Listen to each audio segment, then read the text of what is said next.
শুভ সন্ধ্যা বন্ধুরা। ইউপিএসসি আয়োজিত civil service পরীক্ষার যে নিয়ম, তাতে এবছর অনেক পরিবর্তন আনা হয়েছে। যে পরিবর্তনগুলো আনা হয়েছে সেটা সিলেবাসের পরিবর্তন নয়, এক্সাম প্যাটার্নে পরিবর্তন নয়, কিন্তু এক্সামের যে সার্ভিসের অ্যাটেম্পট রুলস যেগুলো রয়েছে তার মধ্যে কিছু পরিবর্তন আনা হয়েছে।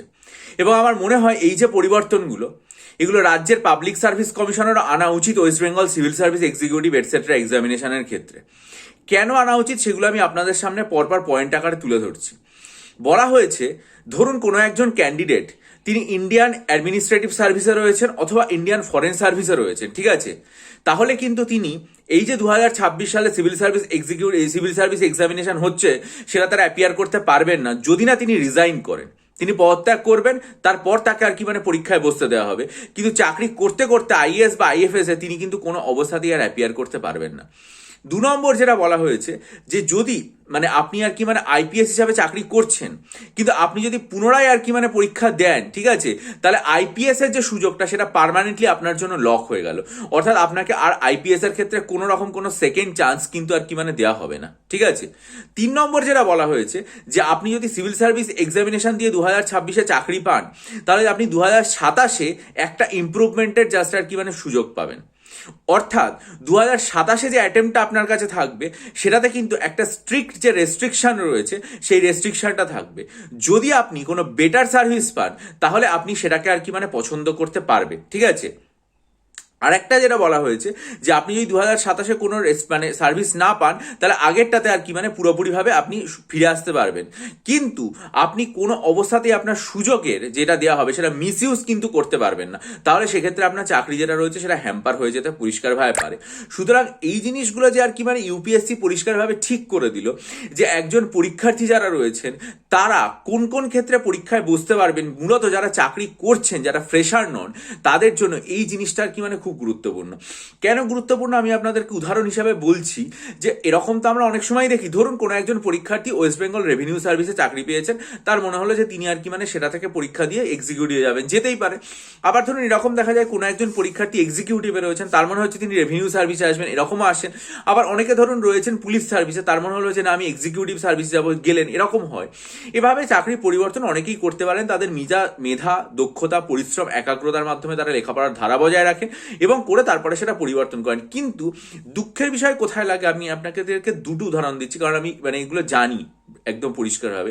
একজন পরীক্ষার্থী কোনো একটা পার্টিকুলার ইয়ারে এক্সিকিউটিভে সিলেকশন পেয়ে গেলেন, ঠিক আছে, তারপর তিনি এক্সিকিউটিভে জয়েনও করলেন, তারপর তিনি আবার পরীক্ষা দিলেন এবং পরীক্ষা দিয়ে পুলিশ সার্ভিসে সিলেক্ট হলেন, কিন্তু তিনি পুলিশ সার্ভিসে জয়েন করলেন না। তাহলে কি হলো? তাহলে সেই বছরের জন্য সেই যে সিটটা সেটা নষ্ট হলো। এবার যেখানে প্রচুর চাকরির বন্যা বয়ে যাচ্ছে যে সমস্ত জায়গাতে, কারোর কোনো বেকারত্বের ব্যাপার নেই, সেখানে এই জিনিসটা ঠিক আছে যে একটা সিট নষ্ট হলো। কিন্তু যেখানে চাকরি এত সংকুচিত, এত অল্প লোক চাকরি পাচ্ছে, এতজন পরীক্ষার্থী অপেক্ষা করে রয়েছেন, সেই চাকরিটা পেলে কিন্তু সেই যে পরীক্ষার্থী রয়েছেন তার পরিবারের সুবিধা হতো, তার সুবিধা হতো আত্মমর্যাদা এবং প্রতিষ্ঠা পেতে। পাশাপাশি সেই চাকরিটা যদি সেই বছরে পেত একজন, তাহলে সে জনগণকে পরিষেবা দিতে পারত। কিন্তু না, সেই চাকরির পোস্টটা ভ্যাকেন্ট থেকে যাওয়ার ফলে সেই পোস্টটাতে কেউ জয়েন করলো না, ফলে সেটা আবার পুনরায় ভবিষ্যতের ভ্যাকেন্সিতে জয়েন হবে। ততদিন পর্যন্ত সেই পোস্টে যে পরিষেবাটা দেওয়ার কথা সেগুলোও যেমন দেওয়া গেল না, একই সাথে কোনো একজন পরীক্ষার্থী যিনি সেই সুযোগটা পেতে পারতেন তিনি সেটা বঞ্চিত হলেন। এরকম পরীক্ষার্থীকেও আমি চিনি, যিনি কোনো একটা পার্টিকুলার ইয়ারে সিভিল সার্ভিস পরীক্ষা দিয়ে, ওয়েস্ট বেঙ্গল সিভিল সার্ভিস পরীক্ষা দিয়ে পুলিশ সার্ভিস পেয়ে গেছেন, জয়েন করেছেন, তারপরে তিনি পরীক্ষা দিয়েছেন, আবার এক্সিকিউটিভ সার্ভিস পেয়েছেন, কিন্তু জয়েন করেননি। ফলস্বরূপ যেটা হয়, যে এই অসুবিধাগুলো তৈরি হয় পরীক্ষার্থীদের মধ্যে, পরীক্ষার্থী না, যারা ফ্রেশার, তারা আর কি হয় সেই সুযোগটা আর কি পেলেন না, তারা একটা বঞ্চিত থেকে গেলেন এবং তাদের বেকারত্বের দশা যেটা সেটা ঘুচল না। তাই জন্য আমার মনে হয় এই যে union public service commission civil service পরীক্ষা দেওয়ার ক্ষেত্রে এতগুলো আর কি কঠোর নিয়ম এবং রেস্ট্রিকশন চালু করেছে, এটা অত্যন্ত তাৎপর্যপূর্ণ এবং প্রশংসনীয়। এবং পাবলিক সার্ভিস কমিশনের সমস্ত রাজ্যের ক্ষেত্রে এই যে রুলসটা রয়েছে সেটা ফলো করা উচিত, যে আপনি যদি আর কি এক্সিকিউটিভ সার্ভিসে রয়েছেন তাহলে আর কি অন্য জায়গায় যে, যদিও সেটা রাজ্যের ক্ষেত্রে কি হবে না হবে সেটা নিয়ে মতামত দেওয়ার আমি কেউ নই, আমি একটা তুচ্ছ সামান্য মানুষ। যারা এই বিষয়ে সংশ্লিষ্ট কমিটি তৈরি করে তাদের এই যে মতামত মতামত নেওয়া এবং সেটা পরীক্ষাতে ইমপ্লিমেন্ট করা। কিন্তু ইউপিএসসির ক্ষেত্রে এই যে রুলসটা তারা চালু করেছে, এটা আমার খুব ভালো লেগেছে, ভীষণ ভালো লাগলো যে কোনো ক্ষেত্রে কোনো সিট নষ্ট হবে না বা কোনো পরীক্ষার্থীর বেকারত্বের জীবন যেটা সেটা দীর্ঘায়িত হবে না এটার জন্য। তাই এটা আমার ভালো লেগেছে, আপনাদের সাথে শেয়ার করলাম। যদি আপনাদের ভালো লাগে তাহলে ভিডিওটা লাইক করবেন, বন্ধুদের মাঝে শেয়ার করবেন। আপনাদের যে গুরুত্বপূর্ণ মতামত রয়েছে সেটা অবশ্যই ভিডিওর কমেন্ট সেকশনে জানাবেন।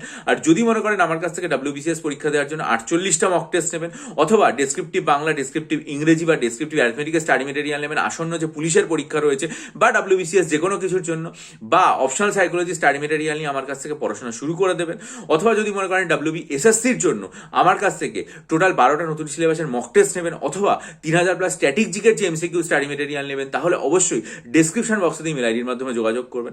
প্রত্যেকটা ভিডিওর যে লিঙ্ক সেটা আমার চ্যানেলে যে কমিউনিটি পোস্টগুলো রয়েছে বা পোস্ট সেকশন সেখানে লেখা এবং ছবি সহ দেওয়া আছে, আপনারা একবার ভিডিওটা ভালো করে দেখে নেবেন। আর নতুন WBCS পরীক্ষার জন্য জেনারেল স্টাডিজের প্রিলিমস এবং মেন্সের কম্বাইন্ড ব্যাচ আমি ঘোষণা করবো শীঘ্রই আমার চ্যানেলে।